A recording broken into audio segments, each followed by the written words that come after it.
Yesterday was an interesting day in transportation. Let me break it down for you. Not only did we have Echo Global Logistics announce the acquisition of ITS Logistics, which will create a $5.4 billion enterprise, that's billion with a B, we also had some interesting filings happen at the United States Supreme Court. The Supreme Court of the United States, SCOTUS, has taken under review a case involving broker liability. When can a freight broker be held responsible for the negligence of a motor carrier? Now that question seems simple enough, but it couldn't be further from the truth. You see, this question has been asked all across the United States, and at the different appellate courts, the different circuit courts, they review these cases of whether a broker could be held liable when the trucking company has an accident, and they've come to different conclusions, looking at the same language. This language is under this statute called F4A, and in a nutshell, it tells that brokers are responsible for price, route, and service. The broker never takes control of the freight. The broker relies on the federal regulators to make sure the motor carriers that are out there are legally compliant, and yet, increasingly, we've seen brokers get hit for liability. What's going on? Well, as time has passed through, we've seen multiple circuits, like the 7th and the 11th, say, we don't believe brokers should be held responsible. On the other side, we've seen the 9th Circuit and the 6th Circuit say, I think we should have the brokers responsible. Well, now the case is before the Supreme Court, and we're starting to get some really interesting perspectives.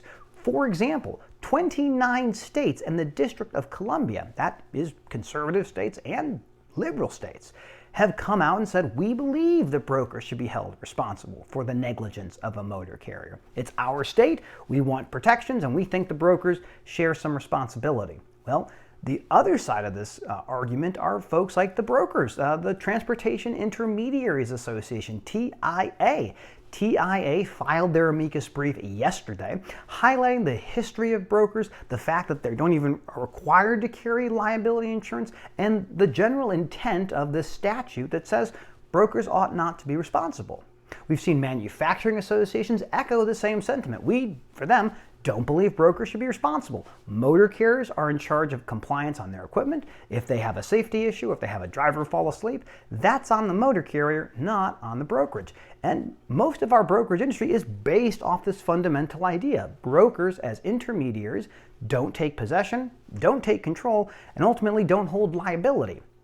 Well, we also had another brief filed yesterday by the United States. Yes, that's right, the United States, with the Department of Transportation, the FMCSA, and of course the Department of Justice arguing, once again, brokers ought not to be responsible. Now, you may say, wait a second, I thought the U.S. government took the opposite opinion just a couple years ago.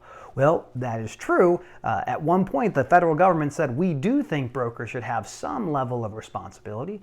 However, there's a new administration, there's a new set of rules, and we now have the U.S. government coming out full force saying, we do not believe brokers are responsible. This law explicitly exempts them. It preempts any claims of state law negligence, and therefore brokers can't be held responsible. This case is set for oral argument later this month. Later in March.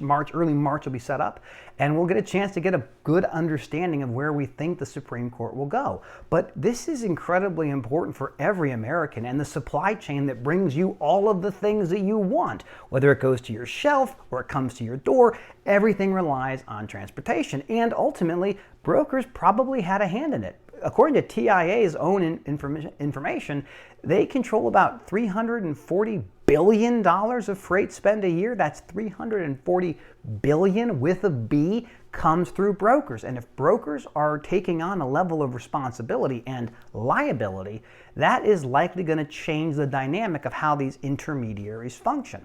Ultimately, I feel like the Supreme Court will go on the side of the 7th Circuit. They will agree with C.H. Robinson in this case and say brokers are not responsible for the negligence of a motor carrier. We have to look at the FMCSA and the Department of Transportation to better vet motor carriers and say they're able to perform the work that needs to be done. But brokers aren't guarantors. Brokers have never been guarantors. They control price, route, and service. And to think otherwise changes the dynamic of what the supply chain today works like. Now, if we ultimately don't want that outcome, if we want brokers to have some level of liability, you got to go to Congress. You got to go to Congress with a new bill and propose a law that will amend what F4A stands for. Because the law is pretty clear, at least from the conservative majority that I suspect will be reading this thing relatively soon. Oh, there's so much more to happen in the case of broker liability, the most important legal case facing the transportation industry.